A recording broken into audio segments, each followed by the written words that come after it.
Hey, what's up everybody? My name is Zelkanon, and this is a lovely new Smite super build for Scylla, or Skilla, or Skrillex, or just Scylla. So, this was quite interesting with the whole patch and everything, fully new items and different branches and whatnot, and all those amazing changes for this patch. Some good, some bad, mostly bad for my Focus Void items, so... I probably have to redo quite a few of my super builds, and also battles got changed around, but that's all my patch video. But this is for a build for Scylla. I personally like this build. I will go over some alternatives for this build, and I will talk about conquest and whatnot, so stick around for that. So let's go with the items. Actives, I feel like like I always say, it kind of depends who you're fighting up against and how your playstyle is. You may want sprint if you want to, be all juke Skywalker with your 3, your Sentinel. Place it across the wall or place it behind you and just lead him out, just sprint and just haul ass, and then hit 3 and then go all the way back behind them. That's a technique you can use. Or if you want meditation for more of a more sustained mid lane, that's probably not really necessary with her passive on her 3, but that's an option to you. You may want purification beads, so you don't want to have to rely on your ulti for CC immunity. That is a great deal. Or you can buy Aegis, and you kind of get the point, right? All right, so items. So since there is a lack of penetration, since Focus Void Stone has been removed, I now will be focusing more on Shoes of Magi, because I need penetration. I need some type of penetration as a mage. So Shoes of Magi is now my this is going to be my most common and most used boots for mages for penetration. I will still go with regular Void Stone. Main reason why is it still offers power and still giving you protection that you need, since, like I mentioned many times before, mages do not have a magical defense scaling, so if you didn't have this Void Stone, you'll be sitting at exactly 30 magical defense. That's not much. You're going to be extremely squishy against that other mid laner in Conquest, and so on and so forth. So I would still recommend Void Stone. The Uro item, I guess it can still be used for Scylla. You can initiate with your 3, your Sentinel, so you can throw it out to them, teleport to it, and follow up with either your root or your 2, or your 2 then your root. Up to you, whatever. I'll probably go teleport to them, root them, because it also deals damage, and follow up with your 2, den it instantly, and then follow up with a Polynomicon basic attack, and that should do quite a bit of damage. If not, you can finish off with your ultimate. So that is a combo to go by. So the Void Stone with the Uro, which I was talking about, it decreases their magical protections. So that's what I was mainly talking about with the initiation with your 3 scenario.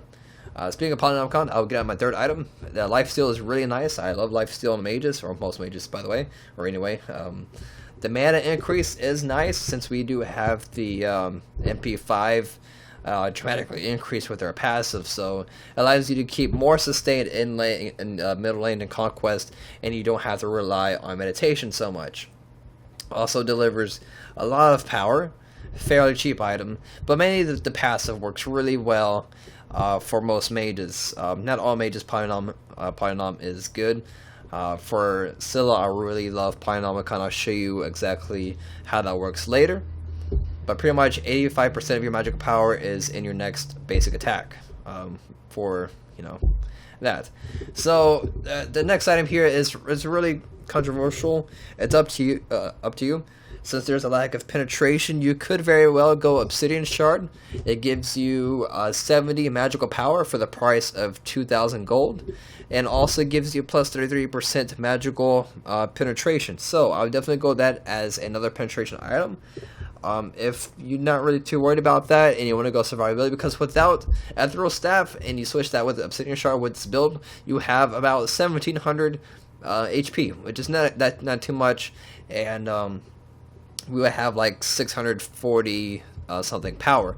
If you throw Ethereal Staff in this place, it is 700 gold more expensive, but you gain 600 HP, 300 mana, 30 power, but more importantly the passive. So this gives you more magical power than Obsidian Shard itself, and it gives you more survivability, but you will not gain the 33 magical penetration. So it's up to you. As giving you this option, I'll probably go the Ethereal Staff because you get more out of it. Yeah, you lose 33% penetration, but you gain more survivability, and you actually gain more power and more mana. So I really love it. Chronos Pendant. This is my new meta for all my mage builds.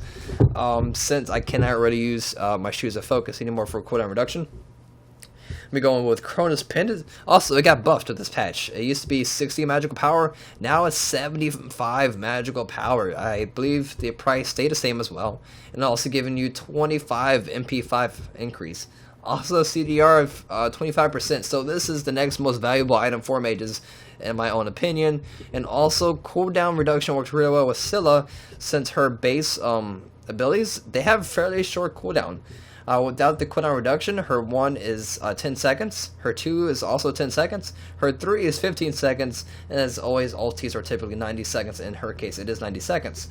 So with 25% cooldown reduction, as you see, it lowers to 7.5 seconds, 7.5, 11.2, and a nice 67.5 seconds.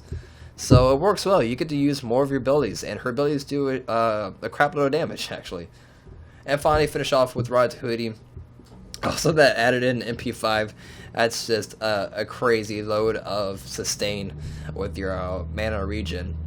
So, with all that being said, we have 2,325 HP and 2,268 mana, and a fairly comfortable 652 power, 61 physical defense, that's just basic scaling, and 80 magical defense. So let's go ahead and buy potions for further testing.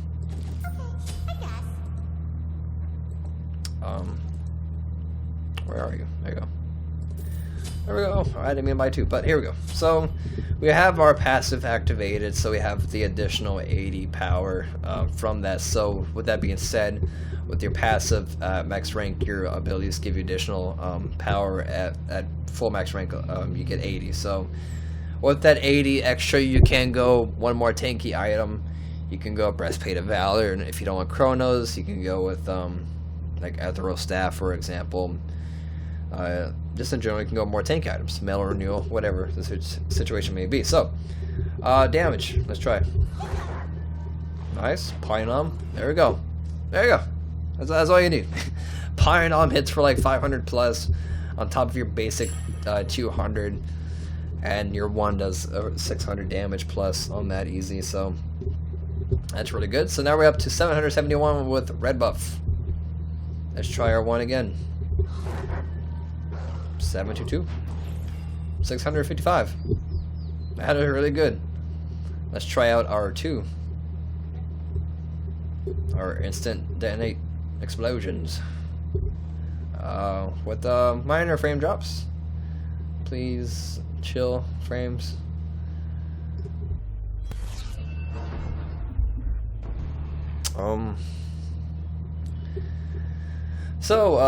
Fraps strikes again. I'm probably running really low on my hard drive space, to be honest, since I had to record a lot today.